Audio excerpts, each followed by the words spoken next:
میری عرض سنیں، یہ اسرائیل کی اسٹریٹجی ہے. اچھا، یہ اسرائیل کی کوشش ہے کہ مسلمانوں کو لڑاؤ. یہ جتنی آگ لگی ہوئی ہے نا مسلمان دنیا میں، آپ اس کے پیچھے کہیں نہ کہیں جائیں گے تو اسرائیل ہوگا.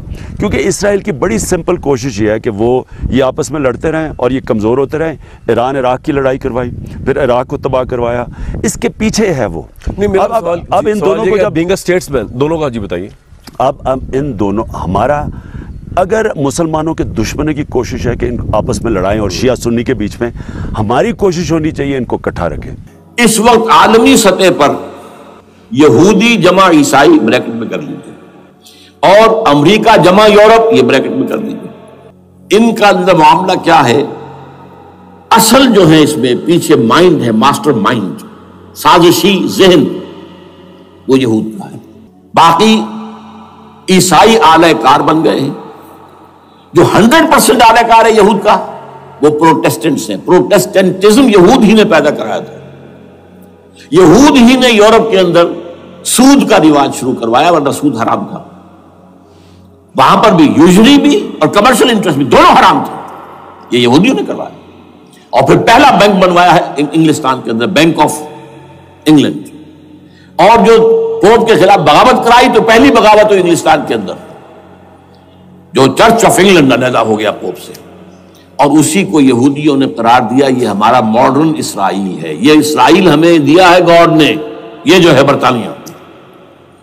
اس کے کچھ عرصے کے بعد یہی جو ہے ایکسوڈس ہوا ہے اور وہ امریکہ میں جا کے آباد ہوئے. لہذا امریکہ کو بھی جیوز نے کہا ہے دس از اندر اسرائیل، یہ ہمارے اصل اسرائیل، ماڈرن اسرائیل یہ ہے. اس لیے کہ جو انہیں وہاں پر اقتدار حاصل ہوا ہے، جو قوت حاصل ہوئی ہے، جس قدر دولت انہوں نے وہاں جمع کی ہے، وہاں کے جس طریقے سے جکڑ لیا ہے حکومتوں کو، فرنگ کی رگے جہاں پنجے یہود میں ہے. ٹھیک 100 سال پہلے علامہ اقبال یہ مشاہدہ کر کے آ گئے تھے یورپ میں. اور کون دیکھنے والا تھا کہ وہاں کیا ہو رہا ہے، بیہائنڈ دی سین کیا ہے، سامنے کیا ہے، پردے کے پیچھے کیا ہے. فرنگ کی رگے جہاں پنجے یہود میں. اس وقت فرنگ کا امام تھا برطانیہ. یہ وہ سلطنت تھی جس پر سورج کبھی غروب نہیں ہوتا تھا. آج وہ فرنگ کا امام امریکہ ہے.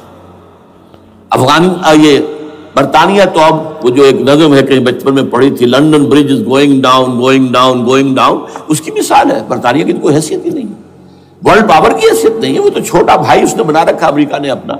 تو اس حیثیت سے جو ہے اس کی کوئی حیثیت ہے، ورنہ کوئی اور حیثیت نہیں. بہرحال ان دونوں میں یہ ہے کہ پیچھے ماسٹر مائنڈ، سازشی ذہن، پلاننگ، سکیم ساری یہودیوں کی. اعلی کار امریکہ سب سے بڑھ کر، اس کے بعد برطانیہ ہے. اور اس میں اصل پروٹیسٹنٹس، ان میں بیپٹسٹ، ان میں اس سے بھی آگے بڑھ کر ایونجلسٹ، جن کو کہتے ہیں بورن اگین کرسچنز، جن کو کہتے ہیں نیو کنزرویٹو کرسچنز. یہ تمام اصطلاحات آپ اخبارات میں پڑھتے ہوں گے، ان کو گروپ کرنی ہے. یہ اصل اعلی کار. ان کو نیا نام دیا گیا ہے کرسچین زائنسٹ. ایک یہودی زائنسٹ ہیں، سارے یہودی زائنسٹ نہیں ہیں. بہت سے یہودی ہیں جو یہ زائنسٹ کے مخالف. چنانچہ میری ہیوسٹن میں ملاقات ہوئی تھی ڈاکٹر وشو گرانٹ، بہت بڑا پروفیسر ایمیریٹس یہودی. لیکن یہ کہ اس نے کہا، بڑے اجتماع میں کہا، ہمارا اجلاس تھا وہاں پر، ہم نے یہ جو ہے بلایا تھا ایک یہودی، ایک عیسائی اور ایک مسلمان، تینوں جو ہے وہ تقریریں کریں. انہوں نے کہا تھا کہ وی آر ناٹ سپورٹنگ اسرائیل. اس نے وہ عیسائی جو آیا ہوا تھا پروفیسر، اس کی طرف they are supporting Israel, we are not supporting Israel. اسی طرح میری جو ہوئی تھی round table conference, round table, اس میں ایک یہودی پروفیسر تھے، وہ ہسٹری کے پروفیسر، میں نام بھول رہا ان کا. انہوں نے کہا آئی ایم اینٹی زائنزم، میں زائنزم کے خلاف ہوں. تو زائنزم جو ہے اصل میں ایک سیکولر یہودیوں کی تحریک ہے، اور اس کے سب سے بڑے سپورٹرز کرسچین زائنسٹ وہ امریکہ میں بیٹھے ہوئے. تو یہ ہے صورتحال. یہ جان لیجئے کیتھولکس جو ہیں یہ اتنے پرو یہودی نہیں ہیں.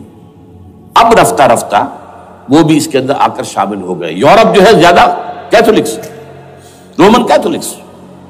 رومن کیتھولکس کا یہ بھی آپ نے جملہ پڑھ سنا ہوگا کہ یہ جو ترکی جو ہے ہمارا ملک، یہ جو کوشش کرتا رہتا ہے گھسنے کی یورپین یونین کے اندر.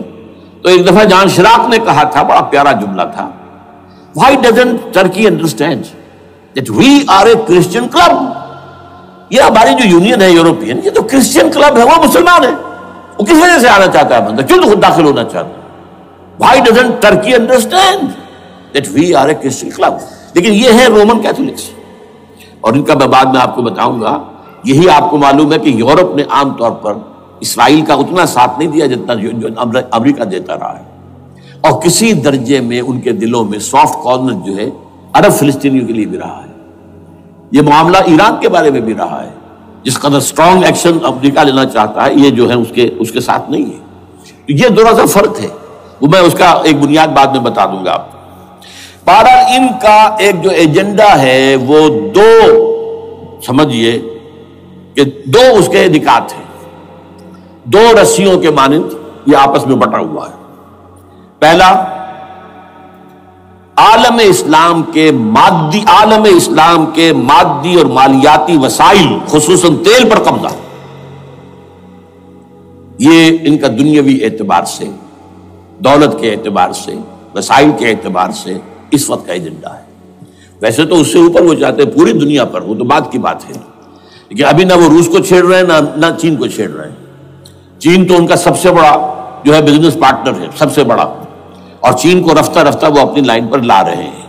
اب تو صرف یہ کہ وہ ایک پارٹی گورنمنٹ وہاں رہ گئی ہے جو کہ کمیونزم کے دور کی یادگار ہے، باقی ان کی جو اکانومی ہے وہ تو آ چکی ہے اسی رخ کے اوپر جو یورپ کی ہے، مغرب کی ہے. نمبر دو ایجنڈا کیا ہے؟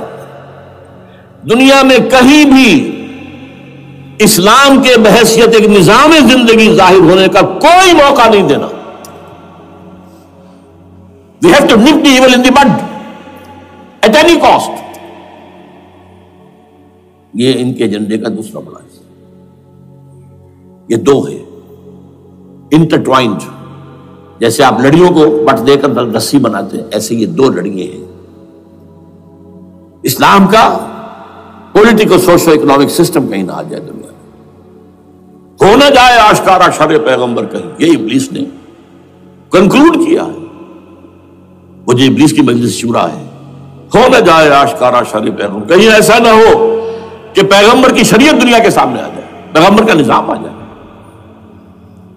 الحذر، آئین پیغمبر سے 100 بار الحذر. حافظ ناموس زن، مرد آزما مرد آفری، یہ معاشرتی نظام ہو گیا. موت کا پیغام ہر نوع غلامی کے لیے، نہ کوئی فخور و خاکہ نہ گدائے رہنشی، یہ سیاسی نظام آ گیا.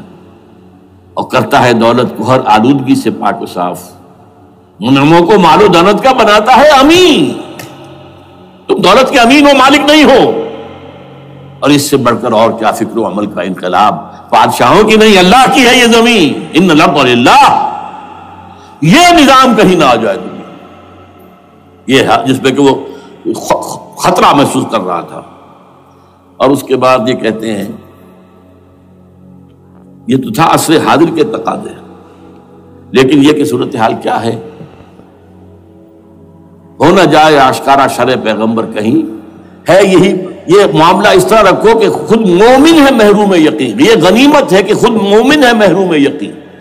ہمیں اگر کوئی سہارا ملتا ہے تو اس سے کہ مومنوں کو بھی، نام نہاد مسلمانوں کو بھی اپنے اس نظام پر یقین نہیں. وہ نماز پر یقین رکھتے ہیں، روزے پر رکھتے ہیں، زکوٰۃ کو بھی جو بھی اللہ تعالیٰ جس کو توفیق دیتا ہے، حج کرتے ہیں، عمرے کرتے ہیں، یہ ہے سب. لیکن یہ کہ یہ غنیمت ہے، چشم عالم سے رہے یہ پوشیدہ یہ آئین تو خوب. وہ ابلیس کہتا ہے کہ یہ آئین چشم عالم سے پوشیدہ رہنا چاہیے. یہ غنیمت ہے کہ خود مومن ہے محروم یقین. ہمارے لیے جو ہے اگر کوئی سانس لینے کی جگہ ہے وہ یہ ہے، حوصلہ افزائی اگر ہے تو اس میں ہے کہ خود مومن محروم یقین ہے، اس کے سامنے وہ راستہ ہے ہی نہیں. اب لیجئے یہودیوں کے ایجنڈے کو میں تجزیہ کر رہا ہوں.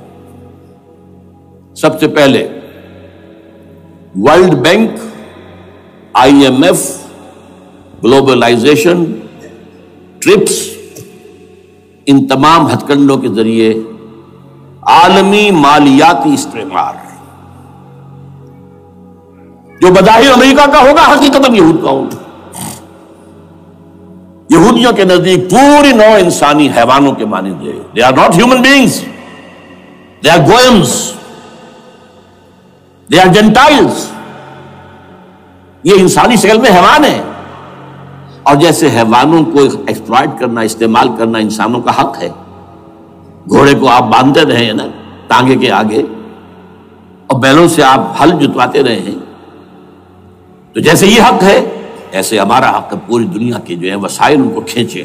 ہاں جیسے گھوڑے اور بیل کو بھی کچھ نہ کچھ دانا تو ڈالنا پڑتا ہے، چارہ تو دینا پڑتا ہے، تو ان کو بھی کچھ دو. یہ پوری نوع انسانی ورکرز بن کر رہ جائے، حیوان بن جائیں، بالکل شہوت کے غلام بنا دو انہیں، اخلاقی اقدار کا بیڑا غرق کر دو، خاندانی نظام کو تہوبارہ کر دو. یہ باقاعدہ جو protocols of the elders of the Zion تھے ان سب میں موجود ہے لکھا ہوا، جو 1897 میں انہوں نے پاس کیا اپنا پروگرام بیسل میں، سوئٹزرلینڈ کا ایک شہر ہے. Protocols of the elders of the Zion. ان کو حیوان بنا دو، بس حیوانوں سے کام لیتے رہو. ہاں ان کی کمائی کا کچھ حصہ ان کے لیے چھوڑ دو، وہ بھی زندہ رہیں، وہ بھی آخر کام کیسے کریں گے، اور اصل جو ہے ملائی کھینچ دو اپنے اس نظام کے ذریعے سے. World bank, I M F, stock exchange, TRIPS, globalisation, اس کے ذریعے سے عالمی مالیاتی استعمار.